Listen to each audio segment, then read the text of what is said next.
Y para el comandante, recién empieza a grabar, siempre con retrasos. El comandante Alburquerque que coordinó ¿sabe lo que le va a pasar a ese comandante y ese alférez? No ahora, por supuesto, pero cuando nosotros salga fundada la tutela de derechos, que claramente se vulneran los derechos. Ahí está el alférez aceptando que está deteniendo, le está privando de la libertad de la persona a 3 policías por orden del comando. Sigue, por favor. Antes mencionados por el delito contra la administración de la justicia, favorecimiento a la fuga, toda vez que ellos no podrían fundamentar sus versiones de cómo sucedió la fuga, por lo cual se les detuvo para poder determinar su responsabilidad en los hechos. Ok, muchísimas gracias. Ahora sí, disminuye, reduce. Gracias, Alexandra. No logro ver lo de la derecha, Gabriel. Ok. Ahora nos vamos a lo que dice el juez. Miren, antes de pasar lo otro. El juez, por favor, Alexandra, ¿lo lees?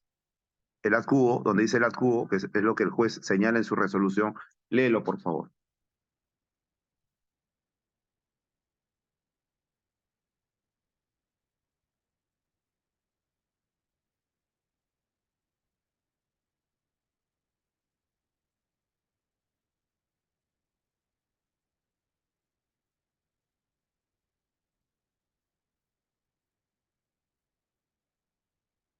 Ya, yo lo leo, ya recupero un poco mi voz. La judicatura respecto a la declaración del efectivo policial o las observaciones hechas por el abogado respecto al efectivo policial alférez Diego Gabriel Reyes Saucedo, su declaración resulta pertinente.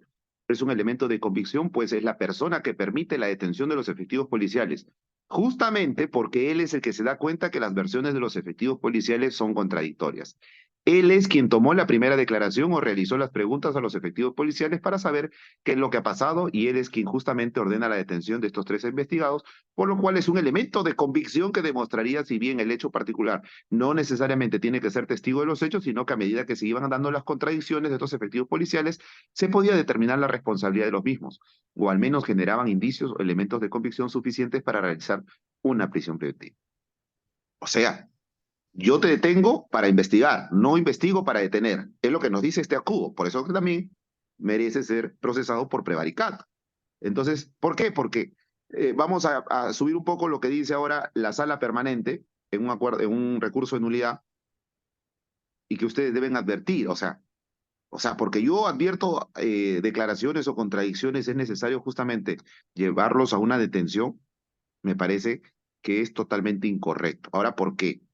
Mira, dice en el recurso de nulidad 368/2022. Por otro lado, se evidencia que la Sala Penal Superior, ¿cierto?, además de las declaraciones del agravado, efectuó una valoración negativa de las declaraciones del acusado y concluyó que eran contradictorias al respecto de un indicio de mala justificación sin prueba periférica que dote de solidez a la declaración de la víctima. No es suficiente para sustentar una condena, a lo que se agrega que el acusado no registra antecedentes penales conforme al certificado tal. Y aparte no estuvo su abogado. Cuando lo entrevistaron en la de Pinri, no hubo abogado de los 3 efectivos policiales. No se materializó en su declaración. Por lo tanto, gravemente se está vulnerando sus derechos. Y es muchas veces lo que sucede en el tema penal. Y es por eso que luego cuando salen en libertad dicen, pues no, pasó otra situación. Siguiente.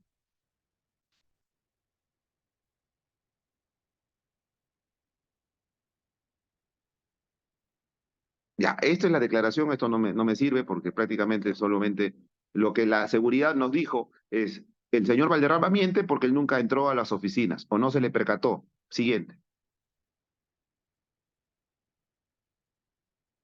¿No? Y el acubo dice que esa declaración es importante porque ha mentido el suboficial Valderrama y no fueron 20 minutos. Siguiente. Pero este elemento de convicción, acta de visualización, sale después de la prisión preventiva.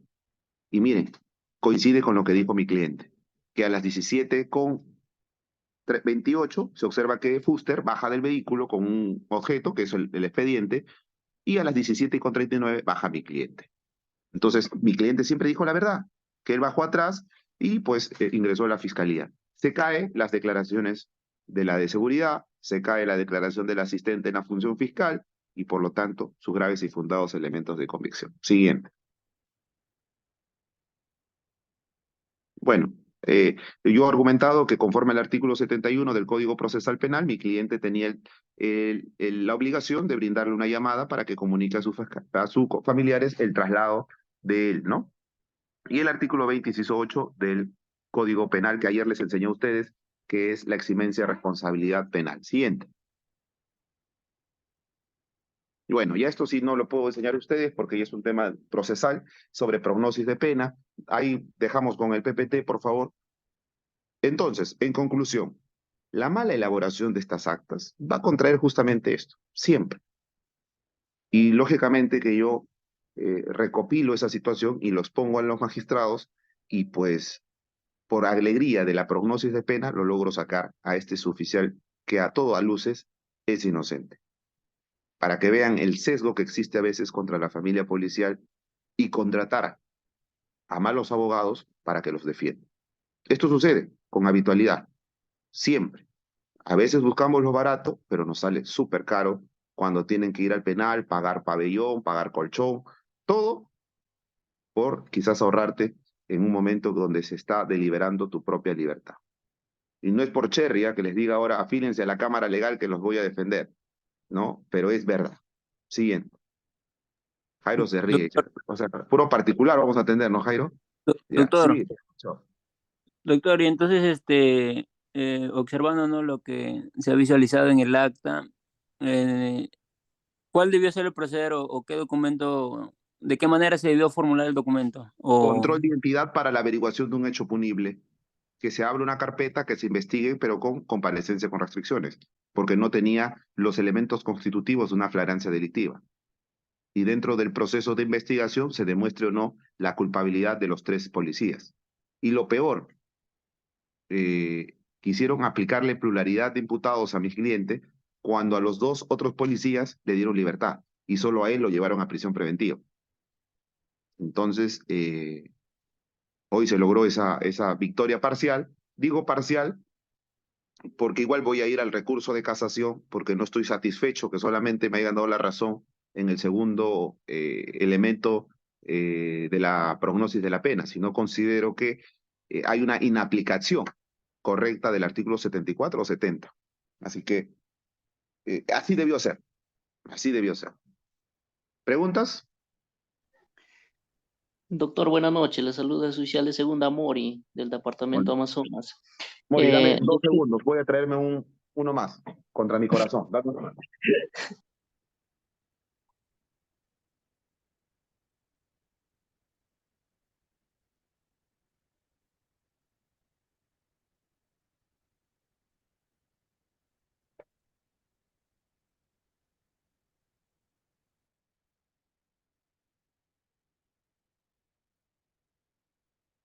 Ahora sí, te escucho.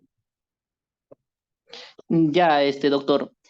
Bueno, estando escuchando la lectura del acta de intervención, todos de los colegas, cómo ha sucedido, doctor, mi consulta era, bueno, no se sabe, o quizás de repente nos puede pasar, ¿no? En la vida cotidiana, en la vida cotidiana, que nos puede suceder de repente una fuga de un delincuente, ¿no? Puede ser por mucha confianza o poca experiencia en la vida policial, puede pasar. Pero en este caso, como efectivo más antiguo, de repente que nos encontremos, ¿cómo se puede actuar este autor para no, porque hecho que de repente el alférez o el comandante también tienen acá responsabilidades penales, ¿no? Al actuar mal. Entonces, para no caer en esa infracción, en ese delito también, usted que tiene más conocimiento, ¿qué nos sugiere de repente a un caso que es similar a esto? Es primera vez que veo que den detención en esos casos. Habitualmente todo es con comparecencia. Comunican hasta incluso al fuero militar y el fuero militar dice, hagan su acta y remítanmelo, pero no lo detengan. Porque se tiene que conocer hechos fundamentalmente de sospecha fuerte que hubo concertación. Porque si hay negligencia ni siquiera supera la pena de los 4 años, porque el favorecer una fuga es de 3 a 8 años. Pero raramente el abogado en primera instancia cuando va a prisión preventiva nunca lo señala. Él argumenta otras cosas, pero debió haber señalado que el segundo presupuesto no cumplía porque la pena, en el peor de los casos, él acepte los cargos, puede ser 3 años. Y más aún, si le dieron libertad a 2 de ellos, no hay pluralidad de agentes. Entonces consideramos nosotros que ahí existió un exceso por parte de Fiscalía y una mala acción de parte del abogado de primera instancia. Pero siempre ustedes hagan su acta de intervención y listo, ¿no? Y hasta incluso lo que hemos aprendido hoy, y los jueces estaban increpando, es por qué no les hicieron el registro personal. Les hacen el registro personal y les ponen negativo, cuando mi cliente sí tenía el celular, tenía su armamento, y lo hicieron internar el armamento. El juzgado, la jueza increpaba porque ya estando detenidos no le hicieron el registro personal y le incautaron el celular. Donde al final le dije a la señora magistrada que ese celular, a pesar de lo que usted señala, fue entregado por mi cliente de buena fe y encontraron la llamada porque mi cliente siempre aceptó que recibió una llamada por parte de los familiares. Porque si hubiera sido otro, si tenía la intención, hubiera borrado la llamada, el registro de llamadas. Y se hubiera comprobado hasta incluso cuando hagan el levantamiento secreto de las comunicaciones que él recibió una llamada ahí. Pero mi cliente nunca tuvo esa mala fe. Porque desde el inicio, cuando yo acudo a la de Pingrid y le pregunté, oye, ¿has cobrado? Dime la firma. Pues así. Yo siempre hablo así. No, doctor, no fue así. Perfecto, listo, vamos con todo. Pero lastimosamente la familia toma una decisión equivocada al día siguiente en la mañana, cuando no logramos concertar el tema económico, ¿no? Entonces meten a otro abogado y él en la declaración de él, sí, pues, se contradijo totalmente y eso es lo que sirvió, pues, al estar contradiciéndose, al estar nervioso, pues claramente le da herramientas a Fiscalía para sospechar que él sí concertó. Entonces, si la declaración hubiera sido idónea, creo yo, con la misma estrategia del acta de intervención, que el responsable era el superior, a mi parecer. Y no dejo de pensar que el superior es el responsable, porque el superior estuvo con el dominio. Y mira, Gabriel, comparte un video que te he pasado. Quiero que vean la realidad. Justamente hoy tomaba desayuno con Jairo, fuera del Poder Judicial, mi desayuno en carretita. Esto es lo que hacen los policías, la confianza. Miren, vale play. Ahí está, mire el policía y el detenido está atrás. Perdonen que Jairo está comiendo su pan con torreja. Dale. Ahí, pause. Mira ahí. Ve, no, ajá, ahí. Un poquito, ahí. Mira, ahí está el detenido. Y ahí está el policía. Y si se le fuga, no hay policía atrás. Es lo que sucedió ese día. Y tiene los grilletes adelante. Y también le dieron porque él dijo que en los grilletes lo había puesto en la parte de atrás, pero en el video se vio que los detenidos lo tenían adelante. Pero esa es la praxis real de ustedes. ¿Existe negligencia? Que se determine. Que lo sancionen, también. Pero llevarlo a prisión. Prisión es cuando hay una concertación, ¿no? Entonces ahí claramente vemos lo que a ustedes les duele, pero les traigo ese ejemplo. Espero que no lo viralicen, por si acaso, porque no lo he compartido. ¿Ya? Entonces, eso es lo que es la praxis. El detenido con más rocas adelante y el brigadier adelante conversando con el detenido. Eso sucedió. Hubo exceso de confianza. Por eso que les decía que el responsable de este hecho es el superior. Porque el superior tenía el dominio de los dos detenidos. Pero el superior se quedó dormido y se escaparon. Ahí está. Dale escape, ya mucho vicio con el policía. Aprendamos de los errores, no lo hago con otra situación. ¿Preguntas? Claro, a veces estamos ahí, como usted dice, exceso de confianza. También yo, los doy por ahí de repente una historia que, bueno, no es historia, es la vida real que pasó acá ya hace años, cuando yo era civil todavía. Acá en el departamento de Amazonas hay una comisaría rural que queda a orillas del río Marañón, la comisaría de Balsas. Hubo una violación, entonces al detenido Jeffrey, lo llevan a pasar reconocimiento médico en el centro de salud y como no hay vehículo, iban caminando. El detenido con las marrocas se tira al Marañón. También el mismo colega también se fue detenido. Jeffrey.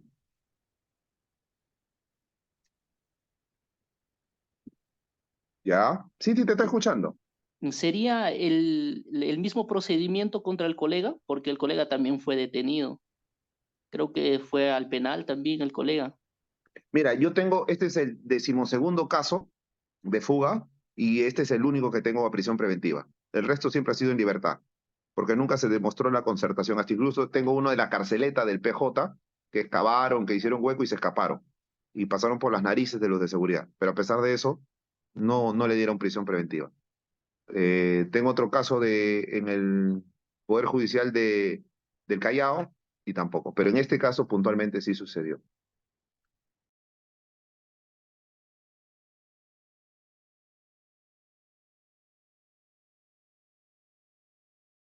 ¿Otra pregunta? Muy bien. Lo dejo a Jairito con Ronald. Yo me asento por 5 minutos. Vamos, Jairo. Explícales. Como bien había señalado el doctor, en la audiencia, Fuerte, como hombre, hijo, estás desanimado. en la audiencia, un punto controvertido era por qué el acta de registro personal salía negativo todo, ¿no? Y la magistrada incidió mucho en ello, digo, como 5 o 6 preguntas.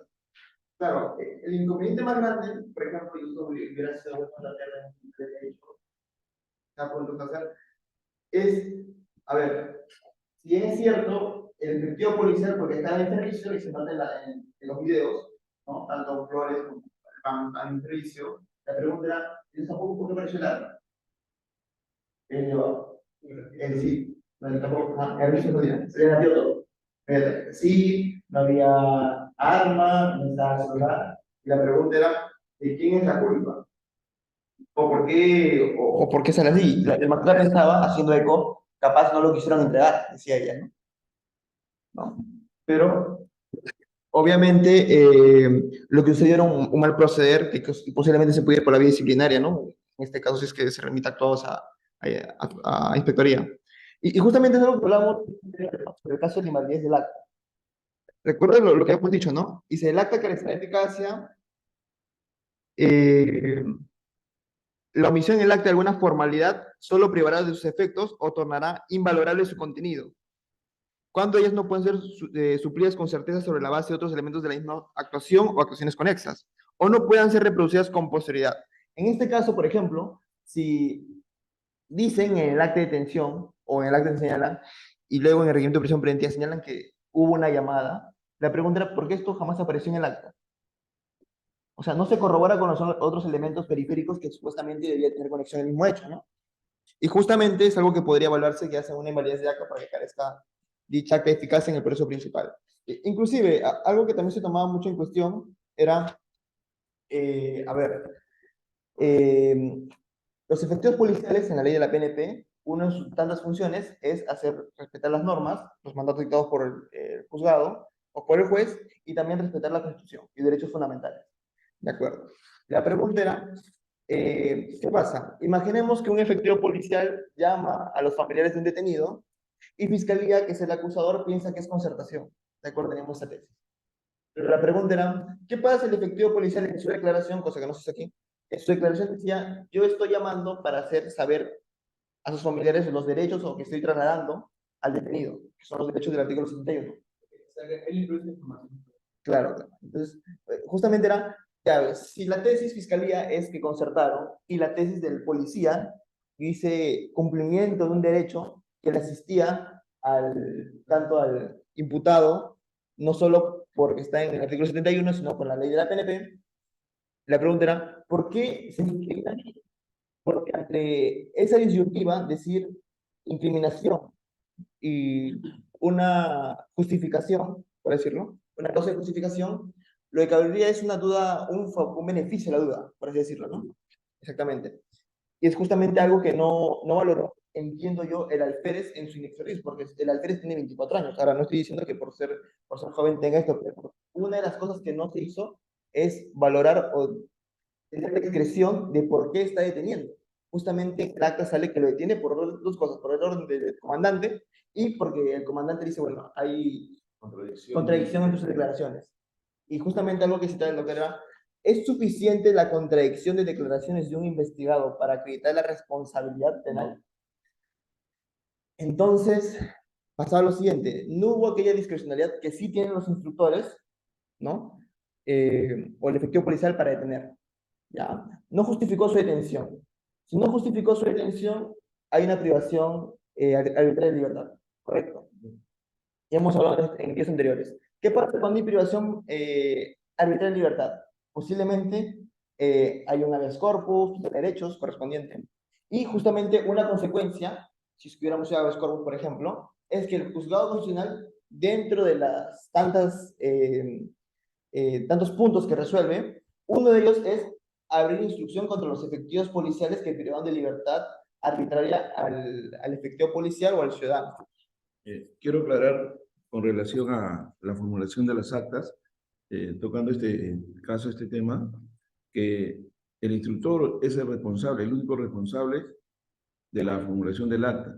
Si bien es cierto en este caso, ¿no? En este caso palpable, es materia de autos ahorita, ¿no? Entonces este debate no consignó si el efectivo policial estaba de servicio, por lo tanto tenía su arma de reglamento, y aparte se tuvo conocimiento también que lo llamaron por teléfono, entonces debió consignar todas las especies, el arma, en el acta. Al no hacerlo, de repente, por un tema de reciprocidad, solidaridad con el compañero, en lugar de ayudarlo, lo perjudicó. Porque ¿qué es lo que piensan a nivel fiscal, a nivel judicial? Piensan diferente, no piensan como el policía. Si inclusive la llamada que hace, ¿no? El fiscal no sabe cuál es la rutina, no sabe cuál es el procedimiento que realiza el instructor, ¿no? Cuando la persona está detenida, aparte de formularle su acta de detención, su acta de derechos humanos, ¿no? Y su acta de buen trato, también está en la obligación de hacer la llamada. Pero en este caso, parece que la CUO, el Ministerio Público lo tomó como algo de que él estaba concertando, pero eso no fue así. Entonces, por eso es importante, ¿no? La mejor forma de ayudarnos es con la verdad. La verdad siempre va a salir a la luz. Por lo tanto, no se debe obviar. En este caso, no sé si lo han hecho con la intención de ayudar, pero a las finales lo perjudicó definitivamente a Valderrama. Ahora, con relación al mismo caso, le va a hablar algo. Sí, justamente quería tocar el tema que se ha venido incidiendo, ¿no? Desde la primera clase, el cual es una buena redacción de las actas. Como lo mencionó también Jairo en la segunda clase, si no me equivoco, hay un mecanismo para poder anular estas actas, el cual es la tutela de derechos. Y acá podemos ver en este caso en específico que la mala elaboración del acta del alférez, el cual es el acta de instrucción policial, el cual es de donde se origina todo esto, se ha habido comprometida, ¿no? Y ya como comentó Jairo, el doctor y el superior, mediante una tutela de derechos vamos a tumbarla, ¿no? Sí, una cuestión adicional. Entonces, la pregunta era, ya, si soy un efectivo policial, claro, ¿de qué me sirve esta información que está enviando? A ver, la pauta es clara. Por ejemplo, si usted o ustedes van a realizar un acta y señalas que has hecho tu actuar correspondiente a cumplimiento de tu deber, cumplimiento de un derecho, cumplimiento de la ley, hay un artículo, el artículo 20, que dice, está exento de responsabilidad penal aquel que obra por disposición de ley en cumplimiento de un deber en el ejercicio de un legítimo derecho, oficio o cargo. Si esto fuera incluido en la formulación, posiblemente para un abogado de defensa, mucho más fácil, porque decir, el actuar de mi patrocinado, en este caso un efectivo policial, está justificado porque hay un deber, una ley, y él ha hecho conocimiento de esa ley, ¿no? Y de alguna forma se puede encontrar alguna causa de imputabilidad, ¿no? Ahora bien, una cuestión adicional. Hay que entender una cosa, los efectivos policiales, como funcionarios públicos, no pueden muchas veces, o sería poco creíble para un juzgado, excusarse en decir que yo no conozco la ley. Justamente fue un debate en la audiencia. Era, si bien es cierto, hay una directiva en la detención, ¿de acuerdo? Y le decían, pero el efectivo policial no fue jamás notificado de esa directiva, ¿no? Y el magistrado respondía, el presidente decía, espera un momento, él como funcionario público tiene una presunción de iure. Es decir, no hay prueba contraria, ¿no? De derecho. ¿Qué dice? Que todo funcionario público conoce la ley. ¿Por qué? Porque una cosa es distinta a un civil, ¿no? Que sí le puede decir, bueno, yo sí tengo un error, previsión de error, previsión de tipo, etcétera. No conozco la ley y puedes actuar en desconocimiento de la ley. que puede ser una causa de inimputabilidad. Sin embargo, el funcionario público, como persona distinta, él sí tiene esta presunción de conocer la ley, directivas, normas. Por eso que es una agravante ser funcionario público, cualquier delito. Exacto, justamente por eso dicen, ¿no? Muchas veces, si uno quiere justificar su actuar, no puede decir yo no conozco la ley, porque el magistrado tiene que decir, lamentablemente, la presunción está clara en el código procesal. Tú sí, como funcionario público, tú sí conoces la ley. Pero si bien es cierto que el policía debe conocer las leyes, el policía no es abogado. Si ni el mismo abogado puede tener conocimiento pleno de todas las leyes. Ese es un mal concepto, de mi modo de ver particular, personal. Porque en la policía, bueno, hasta en la actualidad siempre el policía trabaja en un departamento, se supone que tiene cierta especialidad, si trabaja en comisaría, en DIRINCRE, en tránsito, ¿no? Entonces, que le puedan reclamar que no conoce la ley del lugar o de la oficina o del departamento donde él se desempeña, sí, pero que conozca todas las leyes, imagínate. Es algo inaudito. Por eso es importante en las actas ser muy objetivo y además redactarlo como ya anteriormente se le ha explicado, ¿no? De acuerdo a los conceptos para evitar su invalidez. Y sobre todo que eso puede traer, en este caso del oficial Valderrama, que para los instructores le puede traer una responsabilidad no solamente penal, sino también de repente administrativamente o viceversa. ¿Algo que quieras decir? Claro, como comentaba el superior, ¿no? Una mala elaboración de actas no solamente sería un beneficio, ¿no? Para el imputado o el investigado, sino que también podría acarrear responsabilidad en la persona que sufrió esta acta, ya sea administrativa o penalmente, ¿no? Por el lado de materia penal, podemos ver, ¿no? Que en este caso, el alférez y el comandante, como dijo el doctor, ¿no? Se le va a abrir un proceso, pero esto va a ser más adelante, ¿no? Cuando termine todo lo de Valderrama, cuando se le puede absolver. Acá Jairo le va a comentar algo importante. Sí, justamente una cuestión era en la formación de actas, decía, ya, si bien es cierto, el alférez hizo orden, o bueno, cumplió la orden del comandante. Y muchas veces dicen, ¿no? También esa posición, ¿no? ¿Qué pasa si un efectivo policial de menor antiguo, menor jerarquía, no, bueno, considera que no es dable o que no es lícita la orden que está enviando el superior? ¿Cómo puedes justificarte? ¿No? Y claro, esto obviamente por el lado disciplinario, ¿no? Muchas veces o inclusive en fuero militar, desobediencia, un delito muy curioso que es que aquel que incumple según las normas, no es norma penal en blanco. ¿Sí? Pero ya preguntará, ya, ¿cómo efectivo policial de menor jerarquía, cómo me justifico frente al superior? ¿No? Justamente lo que decía era el artículo 2018, que técnicamente te exime de responsabilidad penal. En teoría, dices, yo le solicito tu mandato, ¿por qué? Porque yo obré por disposición de ley. En cuanto es el artículo correspondiente, capaz es un derecho, el derecho a ser informado, el derecho a libertad personal, justamente, ¿no? Justamente en la resolución que vimos de la tema, decía que el artículo 2, en la parte de detención arbitraria, del caso de detención, se debía entender restringidamente, ¿por qué? Una interpretación extensiva, es decir, todos los casos de flagrancia, cosiflagrancia, flagrancia indirecta, ¿ya? Todos esos casos flagrantes, digamos, excesivamente sería una vulneración al derecho a la libertad. Entonces, en este caso, el TC dijo, aguanta. En el caso de la detención, que solo sea flagrancia propiamente. ¿Por qué? Porque en los dos sería de manera arbitraria, inclusiva para la persona. ¿De acuerdo? Entonces, el efectivo policial, ¿qué puede decir? Fórmulas tu acta, fórmulas su parte, generalmente. Y señala, bueno, yo vi una disposición de ley, había un derecho en conflicto que yo tenía que salvaguardar, y el comandante me está ordenando a que yo vulnere ese derecho fundamental, ¿no?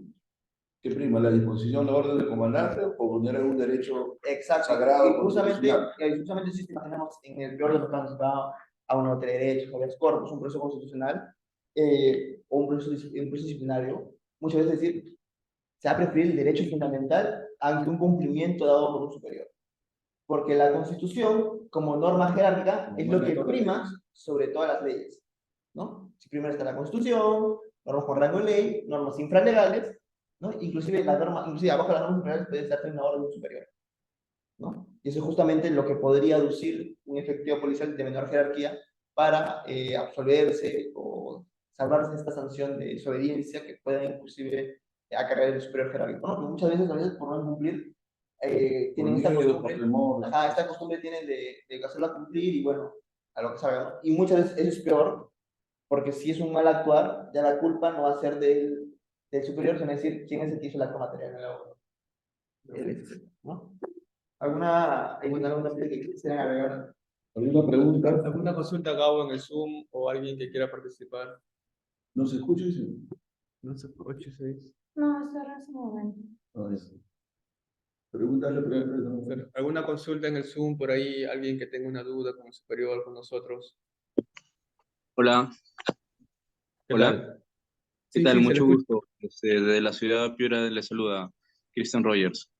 Mire, me gustó la ponencia de cada uno de ustedes, felicitarlo a la vez, interesante. Mi pregunta es algo muy práctico.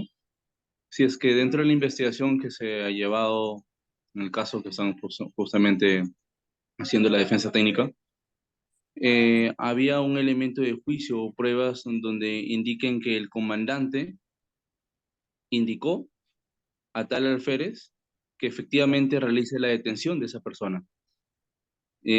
Toda vez que obviamente, pues, si al no ver ni un documento, un medio de prueba o un elemento de juicio que haya dicho esa orden, pues, obviamente esa persona, pues, no estaría investigada en este caso. Como se ha podido apreciar, eso figura en la declaración que rindió el mismo alférez, en la cual indica, ¿no? En la pregunta 6 creo, que él detiene, ¿no? Que el comandante le indica que detenga a los 3 oficiales porque había contradicciones en sus declaraciones, ¿no? Lo cual ya el doctor Jairo acá y Ronald pusieron que no es un motivo suficiente para que amerite la detención. Claro, lo que Sí, pasa es que la declaración es algo subjetivo, pero entonces si bien es cierto, tal persona me indica esto, listo, hay un testigo, hay de repente un audio, hay de repente quizás se levantó una acta en la cual una comunicación telefónica que me está indicando y en tal llamada de repente fue grabada, algo por decirlo, a eso me refería, porque lo que pasa es que en una declaración podemos decir sí, no, no, sí, pero demuéstralo.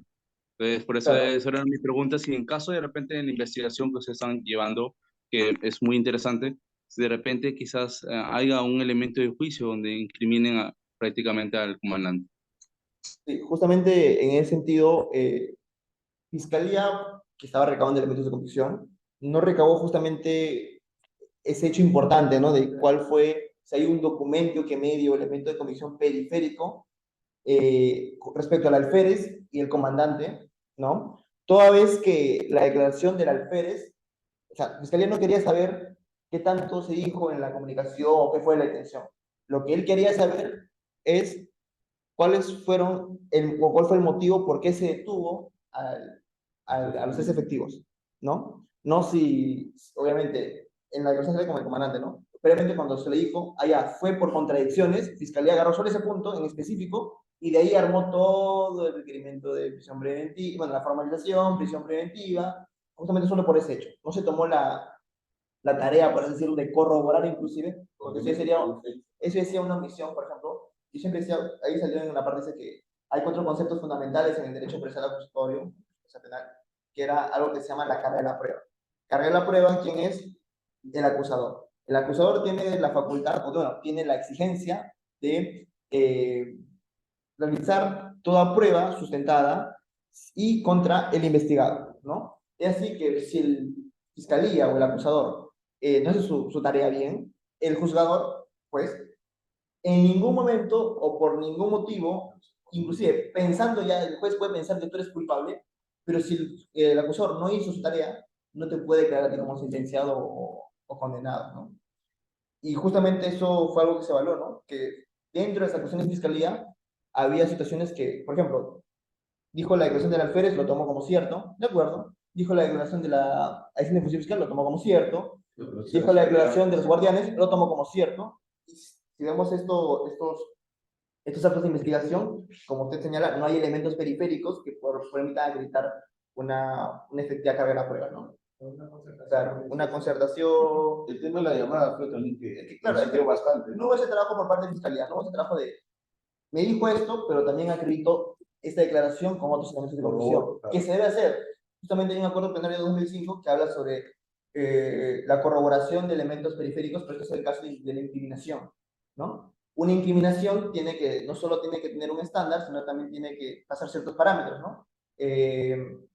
Un parámetro subjetivo, que no sean por motivos espurios, porque muchas veces ya ha pasado que parejas de policías se pelean con el efectivo policial, denuncian en afán de venganza, de revanchismo, por así decirlo, ¿no? Y posiblemente hay lo detienen al policía por violencia física y psicológica, ¿no? Y al final se da cuenta en el proceso que hubo un motivo espurio, ¿no? Hubo una pelea detrás, con la suegra, o de celos, etcétera, ¿no? Un segundo punto también de señalar ese acuerdo plenario es que aparte del parámetro subjetivo, hay un parámetro objetivo, que la declaración o la incriminación tiene que ser corroborada mediante elementos periféricos, justamente como usted señalaba, ¿no? Y eso es lo que por lo menos en el caso de la Fiscalía no acudió ahí ni recabó, ¿no? ¿Alguna otra pregunta?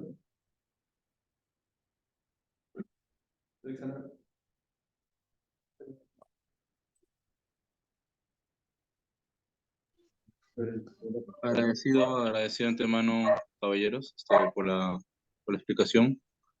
Gracias. No se preocupe. Una pregunta, Gabo, que haya en el Zoom o alguien que tenga algún interrogante. Sí, bueno, son dos Buenas noches. preguntas. ¿Me escuchan?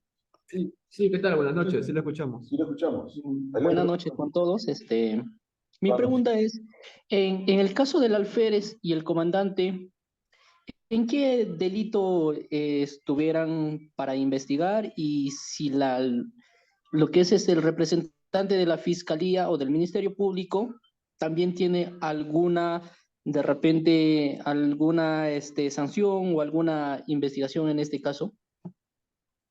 Eso sería la consulta que tengo para ustedes. Claro, para vos, para el alférez puede ser un abuso de autoridad, podría decirle, ¿no? Exceder sus funciones. Para el comandante, sí, podría caer también abuso de autoridad, pero había que demostrarse qué tanto fue la comunicación, hubo sistemas de comunicación, a veces capaz fue por celular y simplemente, o fue un dicho, ¿no? Ahí entramos al tema de los elementos periféricos que corroboren, ¿no? Pero posiblemente sea un abuso de autoridad. La regla lo más probable. En el fuero penal, pero en el fuero En el militar fuero hay exceso de mando, exceso de cargo, ¿no? Inclusive, si lo puede penar ambos por los dos, ¿no? Uno por fuero común, va por abuso de autoridad, y en fuero militar, que es un poco más, muy parecido a los delitos, pero con otra denominación, exceso de cargo de mando. Y respecto creo que el fiscal, ¿no? El fiscal, órgano de control interno, pero posiblemente el órgano de control interno no es efectivo, ¿no? Es como que le llaman a declarar al fiscal, y bueno, ponen una llamada de atención, ¿no? Una razón, y eso es lo que sucede, y ese es el fiscal, no acarrea responsabilidad, ¿no? Lo que sucede es que el Ministerio Público acopia, pues, ¿no? Se encarga de recopilar todas las evidencias, ¿no? Que puedan configurar, ¿no? En este caso, el delito, ¿no? Pero en etapa preliminar, porque después ya, al solicitar la detención preventiva y verse, ¿no? Que realmente el alférez no fue ni estuvo presente en el lugar de los hechos, entonces con eso se ve que es una detención, se podría decir, hasta prácticamente arbitraria, ¿no? Claro. Yo sí, creo que sería peor para el alférez y para el comandante, o sea, aparte del proceso penal, ir por juicio por disciplinario. Por disciplinario creo que Ahí los dos. Ahí sí acarrearía una grave, posiblemente. Una grave o muy grave. Difícil una ley. Sí, muy difícil. ¿Algo más? ¿Alguna otra pregunta? Buenas noches. Buenas, ¿qué tal? Una pregunta. Hace un momento se le consultó al doctor Miranda sobre qué acta se debería de haber realizado el alférez en ese caso. Y dijo que se tuvo que haber realizado el acta de control de identidad.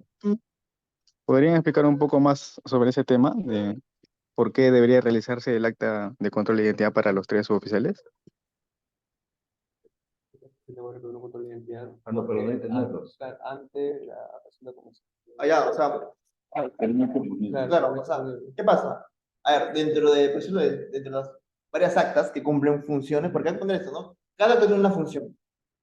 Por eso decíamos en sesiones pasadas que la directiva de detención en flagrancia, ¿ya?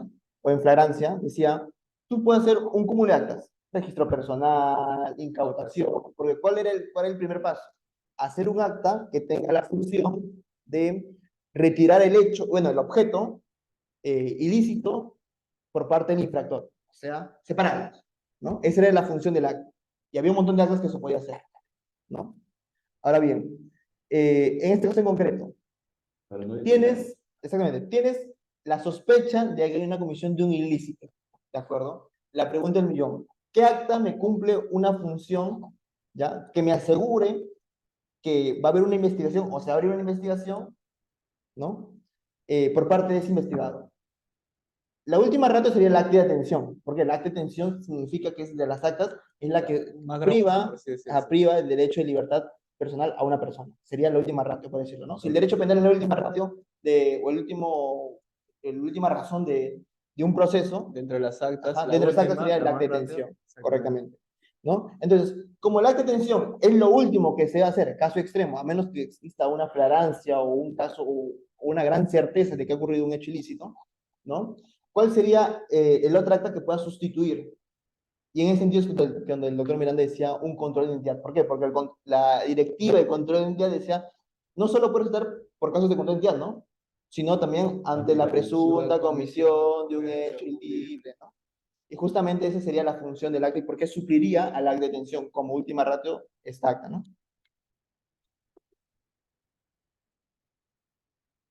¿Se entendió?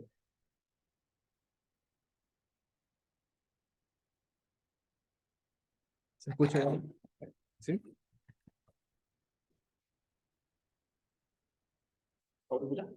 Sí, ¿Alguna se entendió. Se entendió. ¿Sí? Muchas gracias. ¿Alguna otra consulta que tengan en el chat o que quieran comentarnos algo?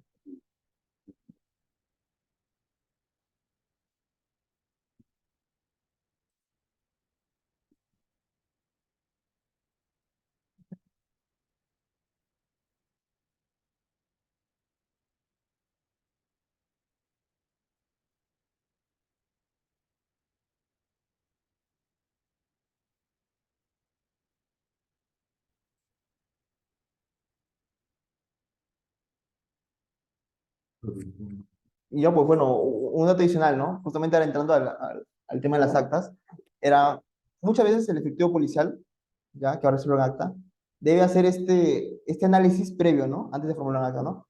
A ver, yo quiero conseguir un fin con un acta, ¿de acuerdo? ¿No? Ya. Por ejemplo, separar el elemento o el bien ilícito de la persona infractora. ¿Ya? Uno debe, ahí debe hacer análisis, ¿no? ¿Qué acta, de todas las actas que tengo a la mano, qué acta me permite dicho fin? ¿No? Capaz un registro personal. Hay un vehículo, ¿no? Hay un vehículo.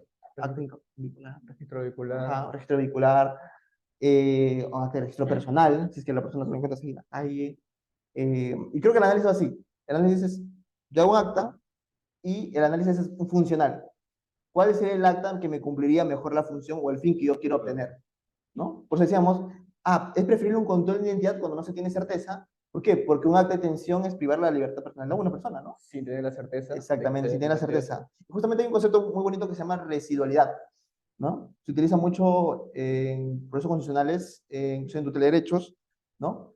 Que significa, si existe, o paralelamente, si existe una vía o medio idóneo que se puede salvaguardar sus derechos, o digas en este caso que puede conseguir los mismos fines, es preferible esta vía antes que la más gravosa, por decirlo, o la más perjudicial para el investigado, ¿no? Por eso que muchas veces el análisis es tanto funcional como un análisis funcional, tanto como un análisis de residualidad, ¿no? ¿Qué acta debería hacer antes de hacer el acta más gravosa o más perjudicial para una persona? Creo que ese sería el análisis correcto antes de formular un acta. Y justamente cuando comentas de lo más gravoso, esto también se ve reflejado, ¿no? En cuando Fiscalía pide la prisión preventiva para el efectivo policial. Solamente indicando, ¿no? Que esta llamada, esta llamada sería como que la prueba definitiva de que el efectivo Valderrama haya concertado, sin tener otro medio, ¿no? Otro elemento periférico, como se comenta. Claro, sin haber levantado el secreto de las telecomunicaciones, porque si ellos no saben el diálogo, o sea, en su mente la fiscalía piensa, desarrolla esa hipótesis, pero Claro, y justamente se va con la medida más gravosa, la cual es privar la libertad a este efectivo policial, teniendo otras medidas que son igual de satisfactorias, claro, pero sin poder privar de este derecho fundamental, claro, que tiene la persona. realizar el control de identidad por la comisión de un hecho punible, comunicar al Ministerio Público, y eso era materia de investigación, pero no de privar de la libertad, como se hizo en este caso. Exactamente. ¿Alguna consulta que tenga Gabriel en el chat o alguien por ahí una consulta que tenga?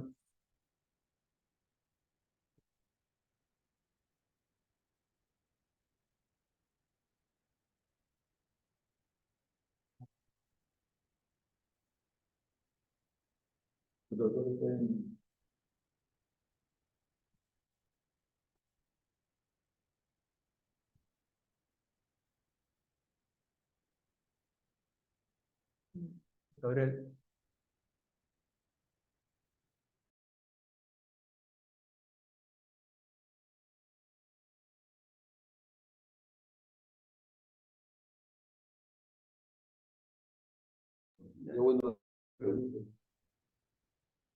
Bueno, al ver que no hay otras preguntas, no sé si es que se animarían, ¿no? A participar en el chat o, no sé, alguna consulta que tengan, porque si no sería, para finalizar el tema, ¿no? Dar una última apreciación sobre todas estas clases que hemos tenido. Una última consulta, disculpe.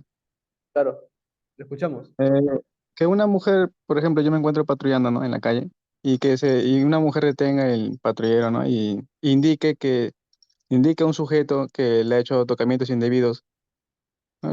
¿Sería motivo suficiente para realizar la detención? ¿O igual tendría que hacer el control de identidad? Solamente si la mujer indica nomás.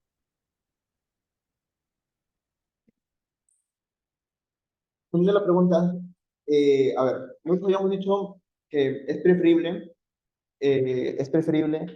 hacer un acta de control de identidad porque el acta de detención sería el medio más gravoso, correcto. Y esto ya trayéndoles a lo que hemos señalado con el acuerdo plenario 2005. ¿Qué dice el acuerdo plenario 2005? Decía que en la parte objetiva no solo basta la sindicación del acusador, ¿no? O la sindicación propiamente de la persona, sino esta indicación con elementos periféricos que corroboren el hecho que se indica. Entonces, si tiene esa situación, ¿cuál sería lo mejor dado? Hacer el acta de confidencialidad. Imaginemos que haga un acta de detención. Acta de detención, imaginemos que tiene un abogado muy bueno, imaginemos, haga un habeas corpus, declara procedente el habeas corpus o fundada el habeas corpus, remite copias a inspectoría, quién fue el instructor que lo detuvo, quién fue la detención, abre una carpeta de fiscalía militar para estos chicos, ¿no? Porque generalmente pasa eso y muchas veces pasa que, inclusive, en casos de detención, hacen una detención, muchas veces el abogado que quiere presentar un habeas corpus no solamente ingresa el escrito por juzgado, no, llama al juez de inversión preparatoria, le dice, acá hay un detenido ilegalmente, el juez va a ir contra el efectivo policial, decir, dime los cargos, ¿por qué ha sido detenido? Ah, usted va a responder, es que fue una señorita la que me lo dijo. El juez va a decir, ¿es lo único que tiene? Lamentablemente sí. Sale en libertad y vamos a ir copias de instrucción contra la persona que lo hizo, ¿no? Claro. Justamente para salvaguardar ese actuar indebido, lo ideal sería priorizar un acta de control de identidad y luego, obviamente con copias a la fiscalía, y luego hacer las diligencias última urgentes, ratio, claro, las diligencias urgentes inaplazables, y luego, en última ratio, en acta de detención, ¿no? Claro. Si es que se tiene ya los elementos de comisión, ¿no? Imaginemos que hay un video, muchas veces pasa, hay videos. Solicita cámara. Claro, justamente eso digo.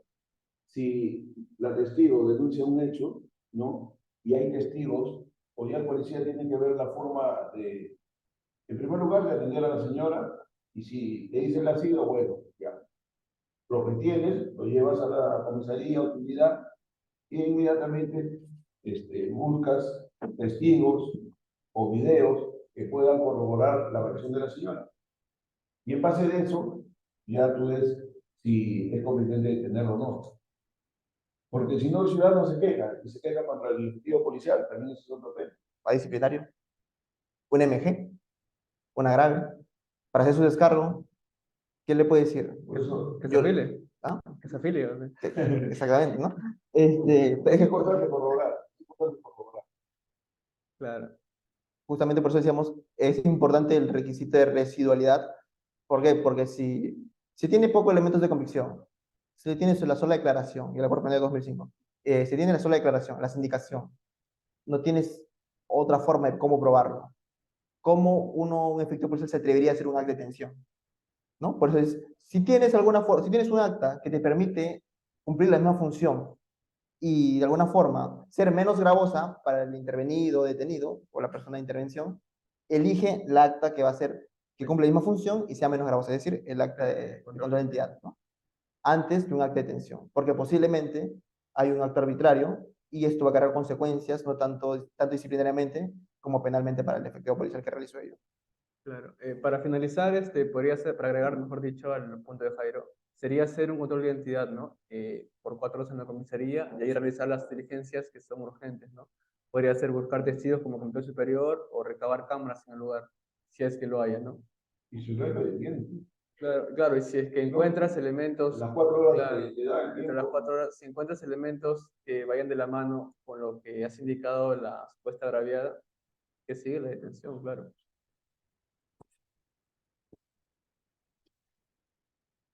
No sé si ha quedado claro ese punto al colega que comentó. Sí, sí, quedó claro. En caso de la persona, porque es un acta de control de identidad, ¿no? En caso de la persona cuente con su documento de identidad, de todas maneras, tengo que trasladarlo por el presunta comisión del delito. Ahora, ante la comisión de un presunto hecho punible. Exacto. Sí. Son las dos causales, ¿no? Para fines de control de identidad o para fines de comprobar un hecho ilícito. Ah, ok, muchas gracias, muchas gracias. ¿Alguna otra consulta que tengan en el Zoom, Gabriel, o por el chat?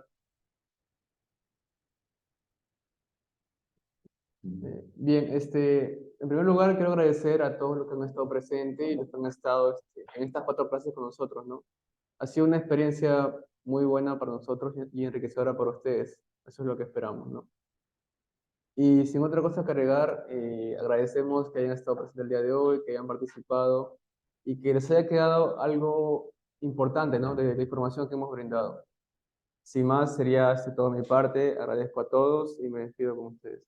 Pero unas palabras si quisiera dar. En primer lugar, no sé si van a agradecer a la audiencia y más que todo me gustaría darle como una orientación o un consejo, ¿no?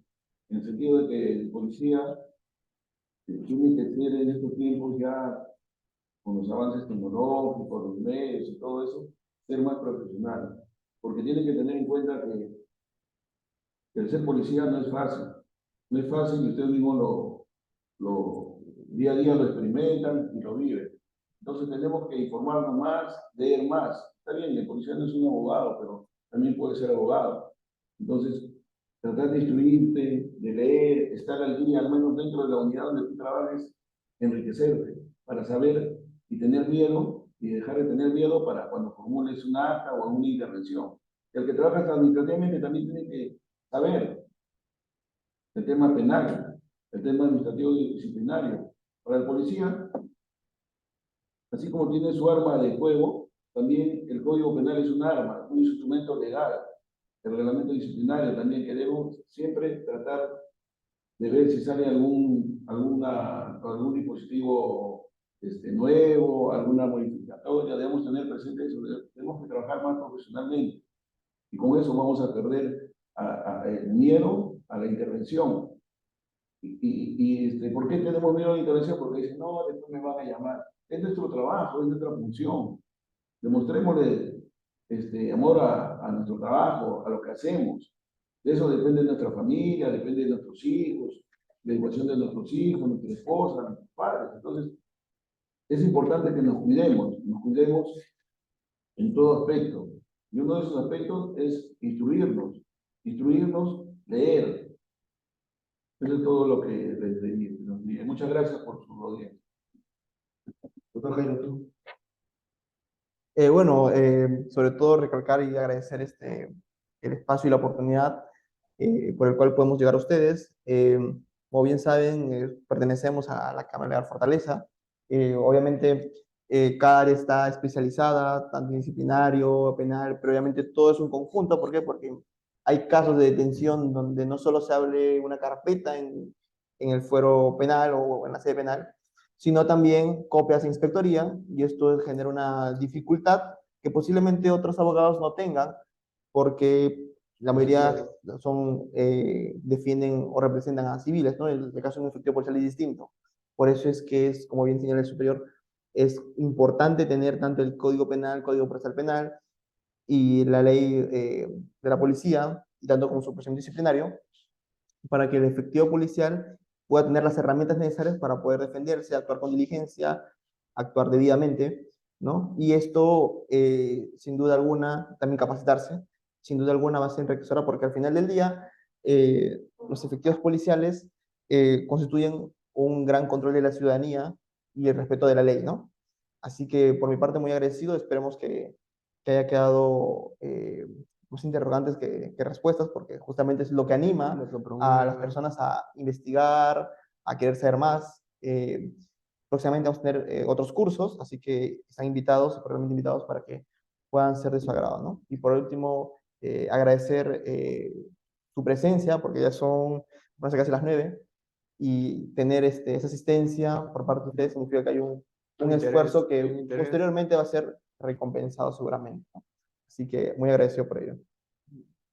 Por nuestra parte sería todo, muy agradecido con ustedes y esperemos que haya sido una clase muy fructífera para ustedes, ¿no? Todo este desarrollo del curso y como comentó Jairo, ¿no? Se vienen otros cursos, igual todo va a ser publicado por el grupo de Facebook, si no me equivoco, por la comunidad, ¿cierto?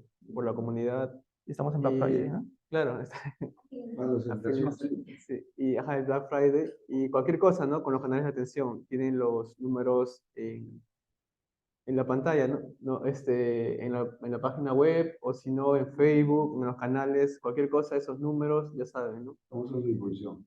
Para servirle a ustedes. Gracias.